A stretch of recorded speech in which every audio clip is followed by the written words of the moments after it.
وہ ہے مسجد گوہر شاد اندرون حرم. گوہر شاد امیر تیمور جو تھا اس زمانے میں، اس کی جو بہو، اس کا جو بیٹا تھا شاہ رخ، اس کی بیوی کا نام تھا گوہر شاد. انتہائی دیندار عورت تھی، انتہائی باپردہ عورت تھی، یعنی بادشاہ کی بہو، اور آج تک کسی نے اس کا چہرہ نہیں دیکھا تھا. چاہتی تھی کہ حرم امام رضا میں ایک شاندار مسجد تعمیر کروں. اس کا نام تھا گوہر شاد. دیکھیے آج تک اس کا نام باقی ہے، مسجد گوہر شاد کے نام سے. اچھا، اس نے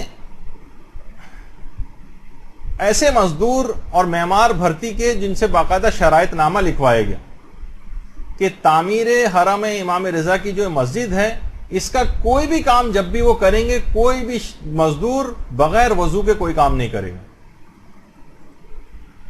شرائط نامہ لکھوائے گا، کوئی مزدور آپس میں لڑائی جھگڑا نہیں کرے گا، کوئی بد زبانی نہیں کرے گا، حرم کے احترام کا مکمل خیال کرے گا، اور مسلسل ذکر خدا زبان کے اوپر انجام دیتے ہوئے تمام تعمیرات اس مسجد کے کام کرے گا.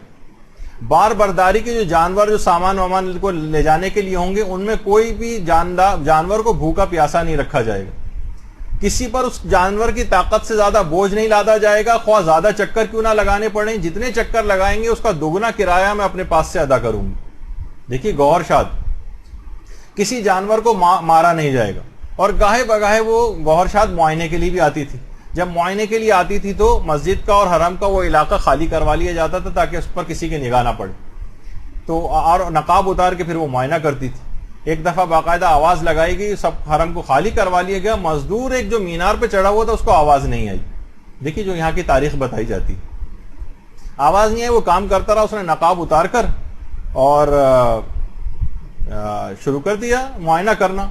اس مزدور نے جو اوپر سے دیکھا، تو جیسے کہ عام طور پر ڈراموں وغیرہ میں بھی آپ کو دیکھنے میں آتا ہے کہ وہ عاشق ہو گیا ان کا، یعنی باقاعدہ اس کی تاریخ ہے. اچھا، یہ بتا دیا جائے کہ اس طرح کا جو عشق ہے یہ اپنے تمام لوازمات کے ساتھ حرام ہے.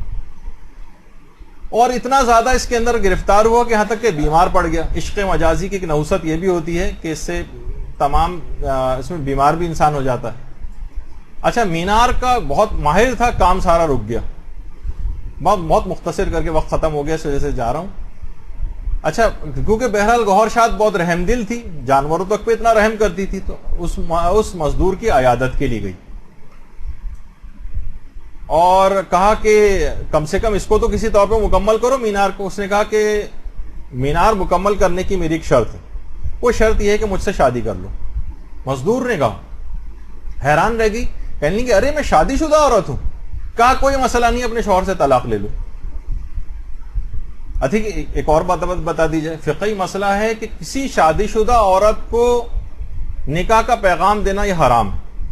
حتیٰ کہ اگر کوئی عورت طلاق رجعی کی حالت میں بھی ہے تو اس سے کوئی ایسی انڈرسٹینڈنگ یا بات چیت کی اب تو تمہارے شوہر سے طلاق ہو رہی ہے، اس کے بعد ہم دونوں آپس میں شادی کر لیں گے، یہ والا بات چیت کرنا بھی حرام. طلاق رجعی میں بھی شوہر جو ہے وہ اس سے رجوع کر سکتا ہے.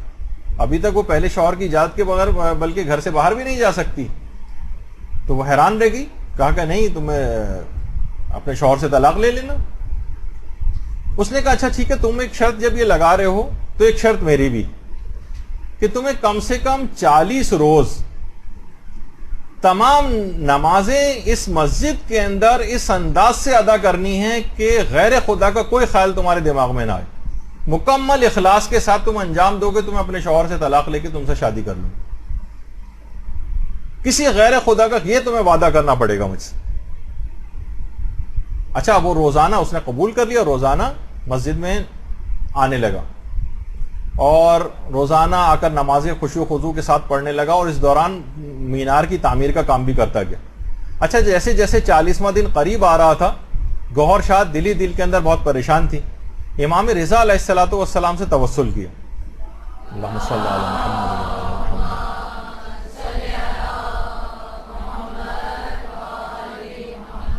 کہا کہ شوہر سے میں بہت زیادہ محبت کرتی ہوں، اس نوجوان کا دل بھی میں توڑنا نہیں چاہتی، مولا آپ ہی کوئی حل بتائیے. 40 روز گزر گئے، وہ نوجوان آ گیا. پوچھا کہ ہاں کیا ہوا؟ کہا کہ ہاں 40 روز مکمل ہو گئے. کہا اب کیا ارادہ ہے؟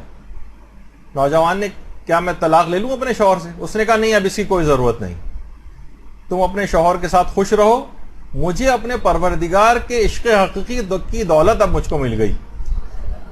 اللہم صلی علی محمد۔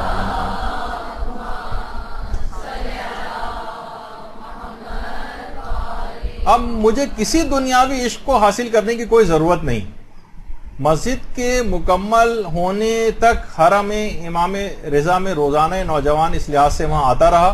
اس کے بعد مسجد کے مکمل ہونے کے بعد جو پہلا پیش امام بنا ہے مسجد گوہر شاد کا، وہ یہی نوجوان تھا، یہ نوجوان مزدور آیت اللہ شیخ محمد صادق حمدانی جو زمانے میں فقیہ تھے، ان سے باقاعدہ پھر علم دین اس نے حاصل کرنا شروع کیا۔